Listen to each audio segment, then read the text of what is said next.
Assalamualaikum warahmatullahi wabarakatuh. Selamat pagi semuanya.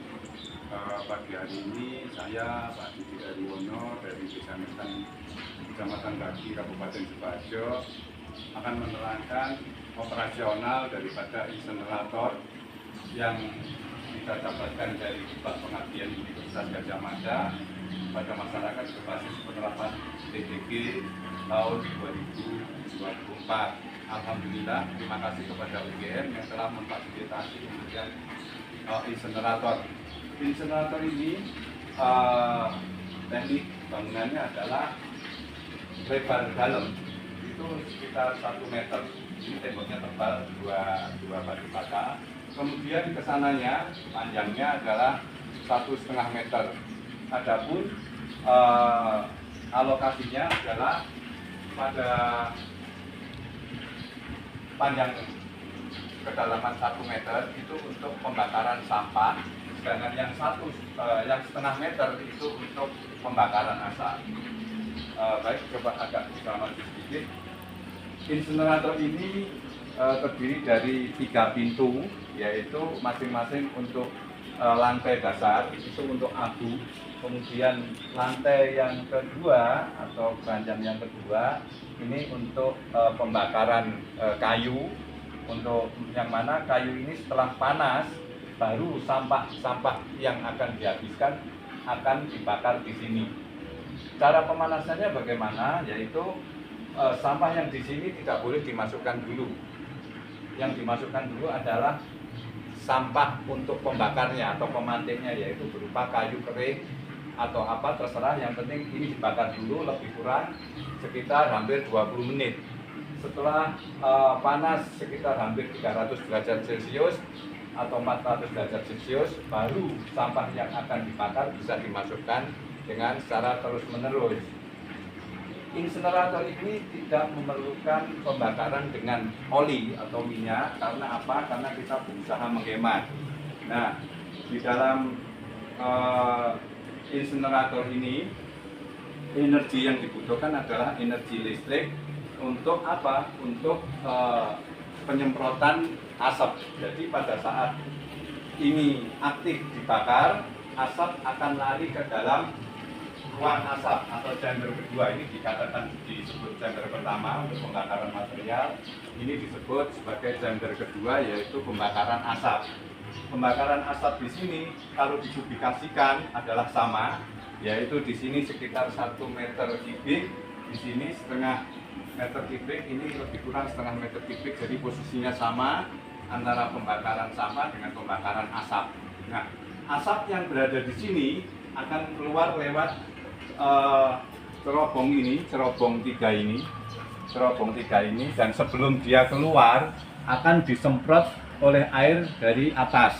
Nah, sehingga menyebabkan asap yang sudah dihujani dengan derasnya air keluar di sini tinggal sedikit sekali, alias tinggal seperti embun. Nah, ini manfaatnya besar sekali untuk menghabiskan sampah-sampah sisa yang tidak bisa diolah lagi. Insenerator ini memiliki 3 pintu.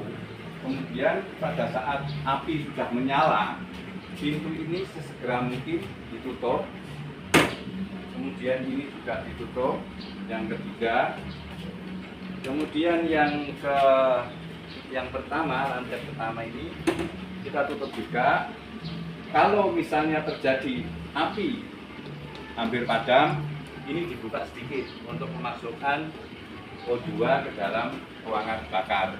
Tapi kalau misalnya ini nanti akan bertambah, akan menambahi sampah yang masuk, ini dibuka, sampahnya langsung dimasukkan, tidak masalah. Jadi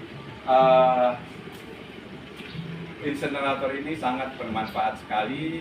Saya harapkan insenerator ini 1 jam bisa lebih kurang hampir 200 kilonan, atau 1 hari kita targetkan insya Allah bisa sekitar 1 ton. Kalau 1 ton itu sudah memenuhi syarat sekali bagi Desa Ngetan yang akan menghabiskan sampah-sampah yang tidak bisa diproses kembali. Soalnya di Desa Ngetan pengelolaan sampah adalah sampah organik akan kita buat satu sebagai makanan dari maggot, kemudian kedua diproses jadi bubur dan dimasukkan ke dalam lubang biopori, kemudian yang ketiga sampah-sampah organik itu akan dimasukkan atau akan dibuat sebagai makanan ternak. Nah, bungkus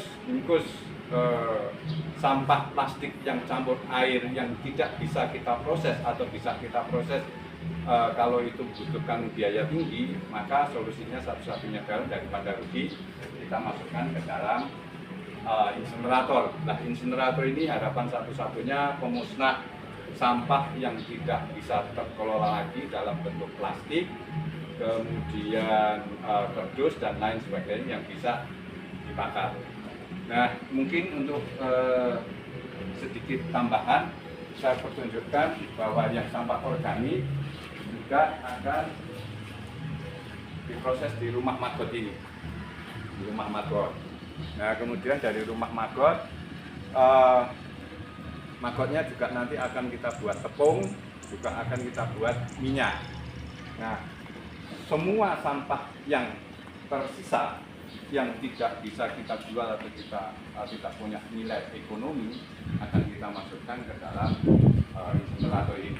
Jadi sekali lagi terima kasih kepada UGM yang telah memberikan insinerator yang luar biasa. Semoga Gentang dengan bimbingan dari UGM dapat lebih maju dan dapat mengelola sampah secara berkesinambungan. Soalnya Gentang punya tujuan